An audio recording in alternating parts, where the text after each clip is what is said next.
Sawadee Cup and welcome to another episode here for the Funky Pod. And it's me, your Prof Reacts To the Royal Rumble 2023. WWE's second flagship show of the year, usually with lots of surprises, lots of war moments, anticipation, funny bits in between, comedic relief, and so on. Storylines developing. What happened 2023? Let's see. Let's dive in. What does the media prof, this is me, think about the Royal Rumble 2023? I'm not going to review every single match now. There are other channels that do that. You can, what culture, Cultureholic, you name them, right? But I want to focus on storytelling. From a media point of view, production point of view, mostly storytelling point of view. So, first off, fantastic. Pat McAfee is back. Yes. I have to admit I missed Pat McAfee on commentary. Not necessarily just Pat McAfee, but someone with that energy. Because that's just awesome. He seems to really enjoy it. He seems to really have fun. And that just carries over. Like Corey Graves plays his role, which is great. The annoying heel dude. Michael Cole does the same thing forever. But you need a play-by-play analyst, basically, I guess. So you need all those things. But just having Pat McAfee back is great. And I mean, he got a huge pop when he walked out. I think Cole popped the loudest, which was nice because Cole seriously seemed positively surprised. He was repeatedly saying I called with him, I FaceTimed him earlier and he was in Indiana. Like, what? So that's pretty awesome. I hope Pat McAfee remains back now because he clearly elevates the whole show, which is awesome. I did like that Corey Graves was playing up his hatred for McAfee and then the fake handshake and then he moves his hand away like Pat it is. So it was fantastic. So that was great.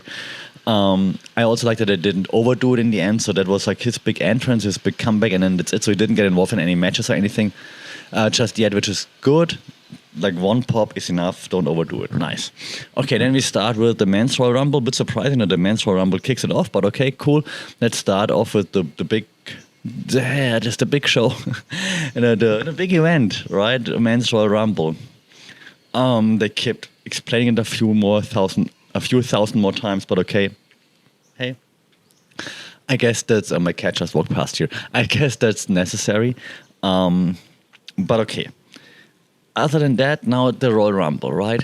So there were some awesome spots, like the return of Logan Paul, and Logan Paul as a heel. Yeah, he healed it up. He was embracing the boos from the audience.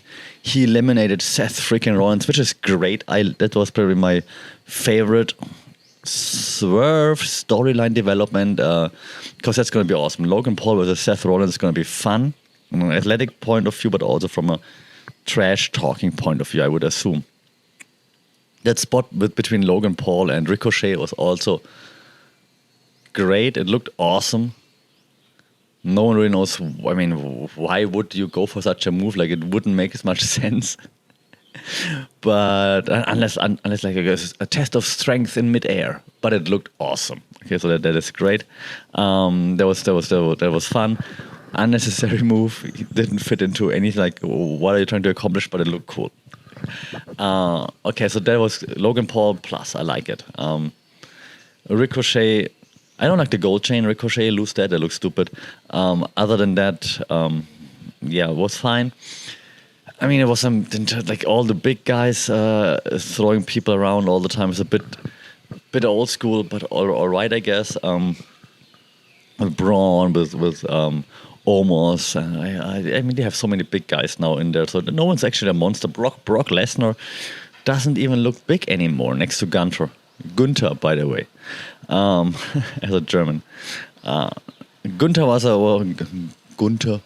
was a nice story. I'm not a big fan of his. I know I'm the only wrestling purist who doesn't like Gunther, but he's a great heel, old school heel. And going from one until the very end is pretty impressive. So that's a great storyline for him and for Imperium. So that's nice. That makes sense. You keep building him that way. So that makes sense also from a story point of view. Now let me talk about the things that I didn't like. The rest. Brock Lesnar getting tossed by Bobby Lashley within like 3 minutes. Okay, fine. You build the story more, and Bobby Lashley gets getting tossed. Okay, you can do that if you want to build some heat between them. But it's like Lashley versus Lesnar number 7,000. But okay, I guess two bulked up guys. That's what you want to do. Fair, fine. Not a fan of it. Could have done it a bit smarter, in my opinion. What else do we have? Yeah, no surprises. Only Booker T was the only actual surprise. It was nice to see a Spinner Rooney, but I mean, dude's 60 now, so But Booker T was the only, so like no new signing, no nothing. A bit meh. I mean, we all knew he was gonna be number 30, and we all knew that he's gonna win it. So also, I don't think that Cody looked that great. I mean, and it's not a knock on him. It's like, I mean, that injury must have like been devastating, and he must like.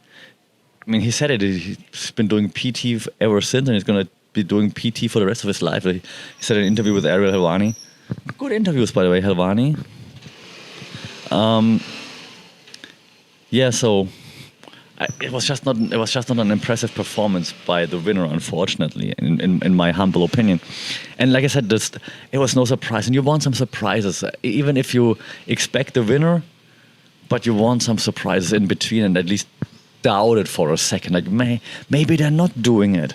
But from the moment you know Cody would be there, then you knew Cody would be 30, and you knew that he's gonna win. And there was no moment where you were doubting yourself. You're like, maybe he's not winning. I mean, it was probably smart to not have Sami Zayn in there, because otherwise the crowd would have just been behind Sami Zayn, and the Cody Rhodes storyline would have been like buried or something. So that was smart not to have Sami in there. But yeah, so other like. And I don't want to be a Cody Rhodes hater, because he's cool, like he's very mature now in his interviews. I like that, but it was just not a great performance, and it was just, like I said, it was too predictable, too obvious, and there was no moment where you thought, oh, maybe it's not going to happen. So lame, unfortunately. So I thought the Royal Rumble was lame.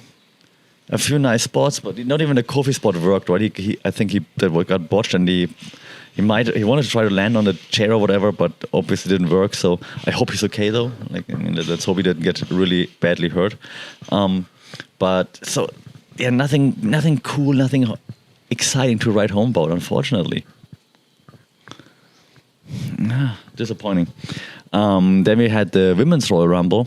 At least there were some, not surprises, but like some returns. I don't know. Oh, the cool thing was Michelle McCool. Like, the cool thing. Could have done it for them, yeah, but if you do it twice, then it's lame too. Yeah. So coming out of the audience was just a nice touch, I think. Like, sitting next to your family, like, oh, that's my music, let's go. Kind of a nice touch. So I know if you've done it before, I've done it with like Cole or so, when he was a commentary and then just jumped into the ring. Yes, but it's still nice, like, surprised you. Other than that, I mean, a few legacy stars, but also nothing really, wow, awesome. Asuka, okay, you could argue that. But yeah, the win, I mean, Rhea Ripley, I mean, was in the making to be like the next big star that's getting pushed, obviously. Innovative final move with that head scissors from the apron, nice. That missed thingy, and like Liv Morgan like having to figuring out like where to touch and what to do was a bit silly, but okay, at least it's innovative. Oh yeah, I forgot in the Men's Royal Rumble. Sorry, storyline: Dominic Mysterio having beaten up Ray. That leads somewhere. Edge being back and all those things. I mean, that's all like nice bits, but just nothing like whoa, awesome. So don't hate on me for that. It's just like nice bits in between, but just no. Yeah, that's surprised me. Oh my god, that's so cool, and I need to talk about it. Even though I'm doing it right now. And similar in the Women's Royal Rumble. Like, I mean, respect to Rhea Ripley, obviously. And she apparently she got like busted up, or like her nose piercing got pulled out or something. I read somewhere, so respect for it, and also like powering through that, obviously. So yeah, there was just no like, oh my God, I can't believe it moment, unfortunately.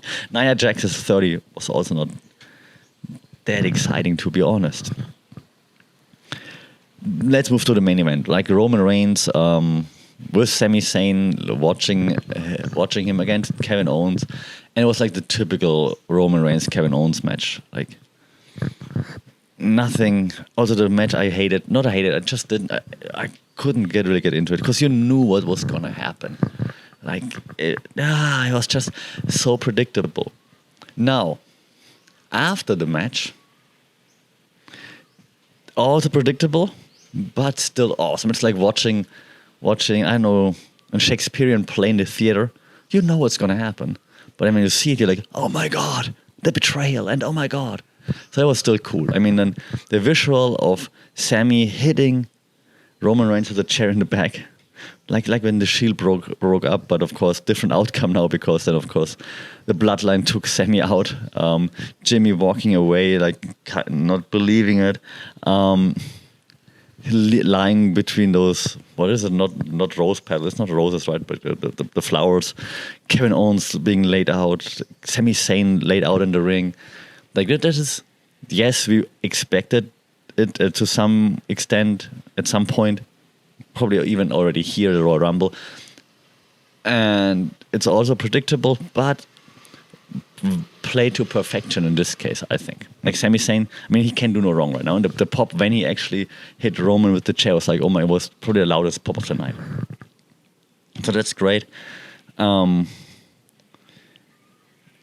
but overall again, so that was a fantastic few minutes. And I got invested in that, even though we knew what's going to happen. However, overall, the Royal Rumble was more or less meh, in my opinion. Just because no surprises, no wow moments, no big reveals, no signings, no whatever. You remember, like, I know, back then in 2016, when AJ Styles made his debut in the Royal Rumble, that was crazy, for example. So things like this is what make the Rumble, and I just missed it from my point of view. But hey, let me know what you think. Like again, looking at it from a storytelling production point of view, is just the involvement of the audience is not really there. Like, why? If I would not have watched the Royal Rumble, I would not have missed that much, except Sami hitting Roman. It was the only real storytelling development. Oh my God, I forgot the Mountain Dew pitch black match.